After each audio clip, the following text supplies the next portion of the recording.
dizer que estão bons os batidos. Depois eu meço, tá?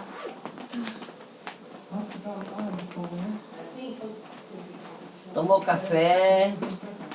Não consegui comer nada, não. Não consegue não, que a dor não nada, né? Quando ela trabalha bem trabalhado, a gente não consegue comer mesmo não, viu? Eu acho que partejar vem no sangue, porque eu sou de uma família de muitas parteiras. E cada vez mais eu sentia sede de partejar. Eu ficava doida quando eu via o mulher buchuda. Se eu pudesse pegar esse menino, meu Deus. Se você não gostar, me responde. Quer ver como ela não vai gostar? Ó, respondeu, ó. Ah, então gostou. Mas tá tudo certo, viu, querida? E você tá certíssima. Já pensou? Se eu ainda pudesse parir, eu ia parir de novo. Todo dia eu digo isso. A gente tá vendo que os movimentos, eles não estão tão distantes não, entendeu? E que os lábios realmente estão desaparecendo devagarzinho superiores, né? Se misturando com os inferiores. Mas não tem muito tempo de espera não, vamos confiar.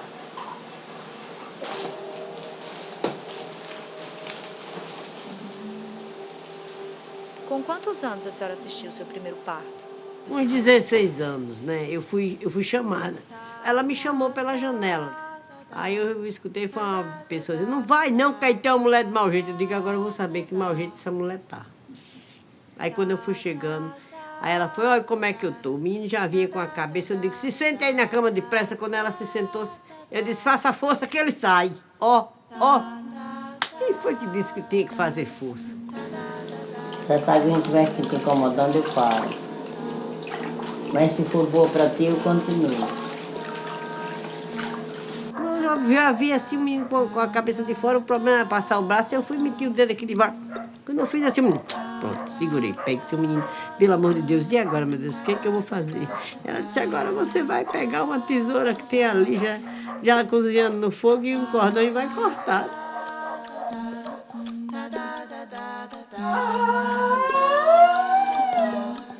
Vem, força.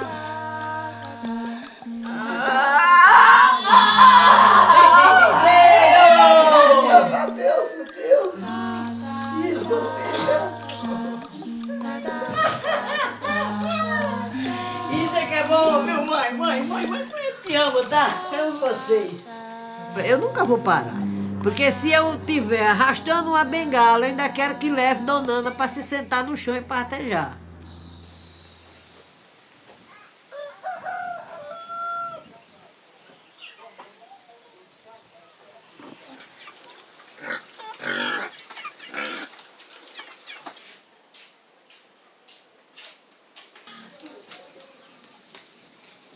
Ei, minha filha, bota um feijão, uma aguinha naquele feijão dos porcos. Não bota no feijão sem cozinhar, não. Era comer demais. Eu aprendi, desde a minha infância, que sexualidade é discussão de cada ser humano. Eu me sinto como mulher, eu desejo ter uma relação com homem ou é com outra mulher. Isso não é da conta de ninguém, rapaz. Isso é de dentro de mim. Ei, se você já tem que respeitar a minha cara, a minha pele, o meu olho, o meu cabelo, o que está dentro de mim, pai e mãe não têm direito a discutir sexualidade, determinar sexualidade na cabeça dos filhos. Ele tem a obrigação de orientar os filhos. Quanto? A estrupo ou ser estrupado? Quanto? A doenças sexuais transmissíveis, receber ou doar? Quanto? A ter filhos ou não ter? Aí tá certo. Eu sempre fui tido como atrevida, sabe? Que eu dizia, meus filhos vai ser assim, eu vou ter um filho. Se o marido não der certo comigo, eu já deixei. Aí se eu quiser, eu quero ter 10 filhos, eu não sei como é que vai ser. Para mim, um segundo filho, se eu não viver com o mesmo pai, como é que vai ser? Não, eu vou estudar. Então, eu fui fazer um curso de enfermagem, fiz um curso de parteira. Dentro desse curso, eu fiz um curso para cuidar de criança, filha de rico, né? Tem aquela babysit, sei lá como é que chama hoje. Eu fiz esse curso. Então, tudo pensando, quando eu tiver meus filhos, e eu cheguei a trabalhar e ganhar muito dinheiro. Quando eu tiver meus filhos, eu mesmo vou assumir os filhos que eu puder ter. Eu nunca fui de dentro de casa, não. Eu nem sei passar o dia todo em casa, gente. Até meus 17 anos, todo mundo tinha um namorado e tudo. Eu só queria estudar. Já que eu tinha um amigo que todo mundo desconfiava dele, que ele gostava de homem, então ele achou que eu também gostasse de mulher. Você nem namora nem nada, acho que você amaria homem da vida, tá certo. Peguei uns 10 colegas e digo, quero namorar contigo uma noite. Quem de vocês topa ir cada uma noite na minha casa? Aí 7 topou, a semana toda, cada noite um namorado diferente. Não, papai viu chegar um, chega 2, chega 3. Quando foi no 7º dia, eu digo, no 7º dia a gente vai tomar uma cachaça. Aí quando o namorado chegava cedo, de 7 horas para 9 horas, assim, quando é 8h30, você chega tudinho. Aí papai foi meu... Maria, que arrumação é essa? Eu digo, o senhor não me chama de Maria Homem, estou arranjando um namorado para cada noite para provar ao senhor que eu não sou Maria Homem. Agora eu não quero namorar com ninguém. E essa arrumação de namoro não? Eu digo, não, a gente tá aqui tomando uma garrafa de cachaça, se sentemos no terreiro, rodemos um limão, uma garrafa de cana e ficamos bebendo.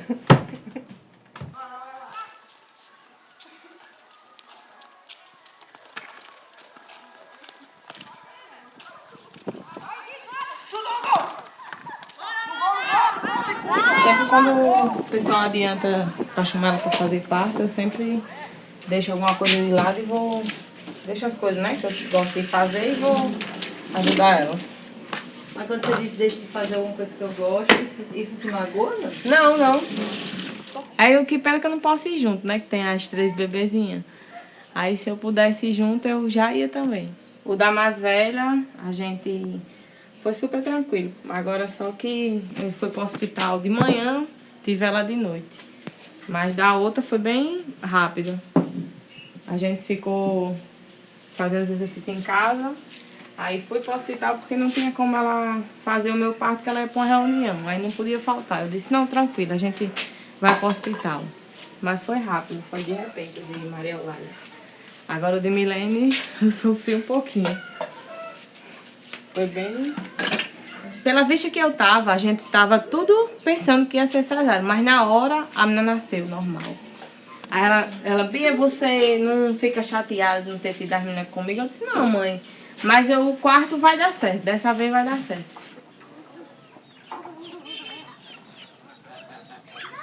O primeiro estourou a bolsa em casa, na hora que eu fui fazer xixi. Aí já o segundo eu tava deitada, aí eu senti aquele negócio, um balão. Aí lá vem manhã, com a bacia. Chega, já cheguei. E meu marido já, não vai para o hospital não? Não se aperrei não. Aí demorou a placenta para sair, porque ficou muito colada, tá muito presa. Aí a gente foi para São Gonçalo, no movimento das estradas, que não sou boa, né? Quando chegou em São Gonçalo, que o médico... Eu subi lá na mesinha, o médico pegou a pinça e fez assim, tá aqui a placenta dela. Eu andando normal, disse, você pariu? Eu digo, parei. Perguntou umas 2 vezes. Eu digo, ela teve em casa. E tá andando desse jeito. Eu digo, sim, é pra mim andar como? Você para em casa não tem estrutura de nada. Eu digo, tem sim, eu tava com minha mãe é parteira.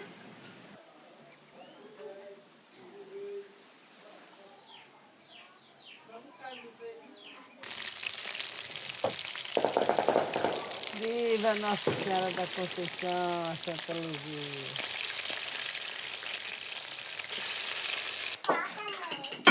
Você quer batata? Tá.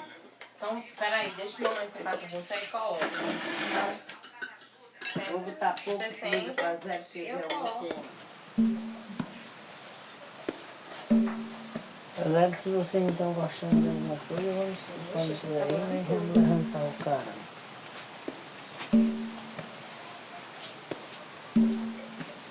Salve as mulheres. Axé. Eu me batizei criança, mas eu fiz uma comunhão já adulta, né? Consciente do batismo, já pregando evangelho, já fui evangelizadora, batizante. A minha comunhão com os outros entes queridos e com Deus, eu tenho o compromisso de honrar meu batismo. Aí como é que isso se transfere para os...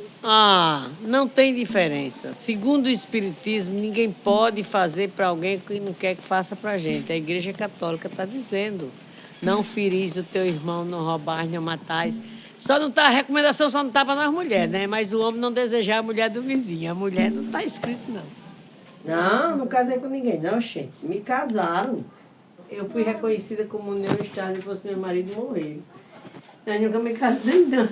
Ué, por que depois? Porque eu sempre botei meu joelho no chão e pedi a Deus que não me desse 3 qualidades de homem na minha vida. Primeiro, que bebesse para me aborrecer, que desconfiasse de mim e me levantasse falso testemunho.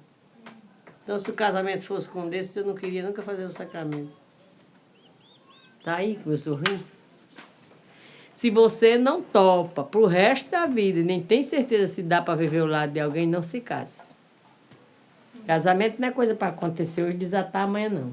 Mas vive junto pro resto da vida e tá casado, desde que se respeite e respeite a Deus dentro da sua união, vocês se respeitem, tá casado. Agora, você fazer uma cerimônia é bem diferente. Você ocupa o nome de Deus para dizer que é pro resto da vida, quando é no outro dia fulano tá traindo fulano tá botando defeito de fulana nunca teve. Olha, depois do casamento tem tanta gente que acha a comida da pessoa ruim. Por isso que eu digo, é melhor nem casar. Abre, princesa!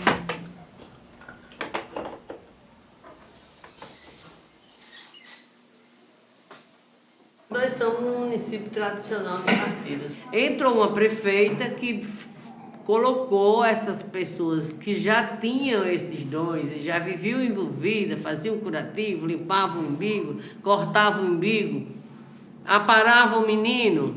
Então, ela já disse, não, vocês não podem ser nem aparadeiras, nem muito menos curiosas, vocês são parteiras.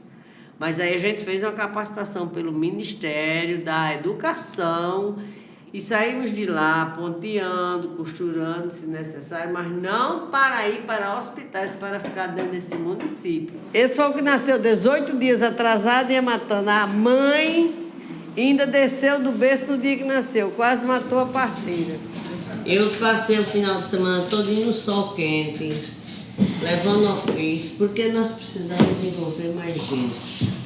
Se deixou, foi com cata, é isso que eu estou dizendo. Como teve essa fatalidade na família dela, da perda do pai, aí a gente não ficou, não deu tempo para eu estar em sintonia com ela, não, sabe? Mas não se preocupe que amanhã tem alguém da gestão lá para falar. É amanhã, né? É, você entregou, veja aí onde é que ela vai assinar. E eu queria ver se essa parteira podia estar lá também amanhã. Né? O que eu faço? Que eu vou, que eu tô com a menina.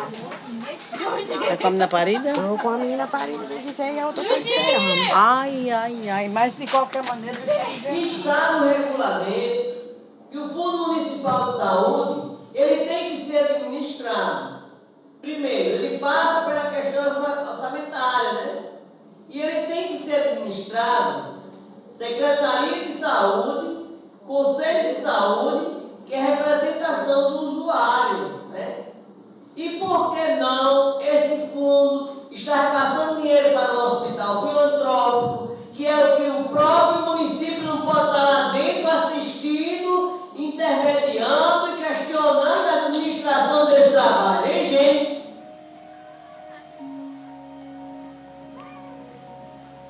Ainda me lembro disso. Estou entrando aqui no hospital, ó. Isso aqui tinha muito parto, só perdi aqui para Natal.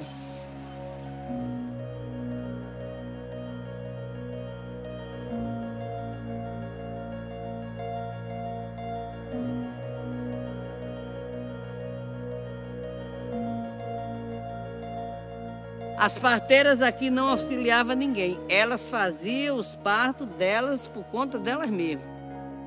Agora, os médicos que vinham para cá durante a noite, vinham para outros problemas de saúde que acontecessem, não pelos partos. As pessoas viam o lado da pessoa, olha, quando se fazia o levantamento, procurava logo saber de onde essa mulher vem. Essa mulher tem pai, tem mãe, tem marido. Essa mulher estará com fome, e às vezes a gestante dizia, eu estou com fome sim. E a gente dizia, não é para ter vergonha de dizer que não está com fome. Às vezes passava um copo de girimum, né, era com leite, que tinha muito girimum na despensa da casa, passava com leite para a gestante tomar, como é que é? Calambica, né? Com leite de gado grosso vindo dali da fazenda.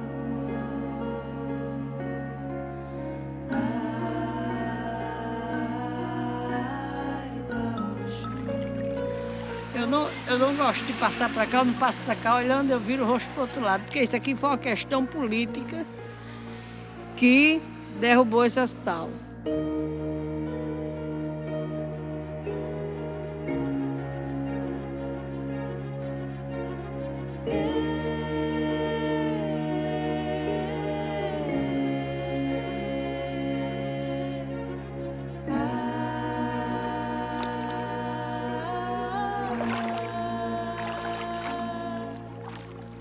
Primeiro significa arranjar comida. Terceiro, passar o dia dentro d'água, que é o melhor relaxamento que tem. Significa que eu conversando com Deus e os peixes, eu levo os peixes que Deus me der, ninguém está se preocupando com a minha vida e eu muito menos com a dos outros. A primeira coisa que eu já capturo quando estou pescando é a minha infância. Depois todas as dificuldades. Mas depois também eu passo para as coisas boas que eu tive. Então eu reflito muito quantas vezes eu vim pescar porque eu estava com fome e tinha fome em casa. Meu pai doente, a situação financeira, ninguém era empregado ainda nem nada, só minha mãe trabalhando no enxada. Mas quantas vezes depois eu chorava para vir pescar na minha folga com saudade da pescaria e me lembrando do que eu tinha passado para conseguir chegar onde eu cheguei. Eu já trabalhava desde os meus 12 anos fazendo curativo, buscando erva, cuidando de ferimento, de corte do pessoal dessa comunidade. Mas quando eu fui capacitada como auxiliar de enfermagem, como cuidadora de criança e como parteira, eu não podia ter um emprego no posto de saúde porque eu era mãe solteira. Então eu era uma mulher da rua, né? E onde você tirou essa força, assim, para... Do sofrimento. Do próprio sofrimento, né? Eu tirei essa força. Tá? Eu tirei essa força e vou te dizer uma coisa. Eu trouxe essa força mesmo, sinceramente. Essa força eu devo aos meus orixás. E meu pai de santo disse para mim, não sei o que você está fazendo numa comunidade que as pessoas ainda lhe vê como uma prostituta, como uma mulher mudana, como uma mulher que tomou o marido dos outros, só porque seu marido possui outra família e que não é mesmo assim. Eu digo, eu não vou sair daqui, meu pai, porque é aqui que eu tenho família. Até que um dia minha família entenda. Hoje não, hoje a minha família já me entende com outros olhos, me vê com outros olhos. Porque mesmo me amargurando, depois eu não vou pagar com amargura. Eu vou pagar com alguma coisa que seja tão necessária que dê para a pessoa reconhecer o que é amor. Dona Ana, então para a senhora o que é ser mulher? É ser de ferro. É ser de ferro, minha filha. Ser mulher é ser um pedaço de ferro, sabe por quê? Porque se você não for esse pedaço de ferro, tá difícil de você entender o que é ser mulher. Mulher é o início do amor. A mulher foi feita para amar mesmo. Mãe, amiga, madrinha, tia, avó, essas mulheres tudo são mulheres do amor. Agora tem as mulheres que não amam. Não sei por que razão, talvez nunca foram amadas, que não amam-se. Eu falo no amor assim mesmo, porque se você não gosta de você, tá difícil de você gostar de qualquer pessoa na sua vida. Orixalá, meu pai, tenha pena de nós, tenha dó. As voltas do mundo é grande e os poderes são maior. Eu acho as minhas. Orixalá, meu pai, Orixalá, meu Deus, Orixalá, meu pai. Orixalá, meu Deus. Orixalá, fortaleza, paciência da mulher. Sândalo, jasmim pra perfumar, xanana pra curar. Orixalá.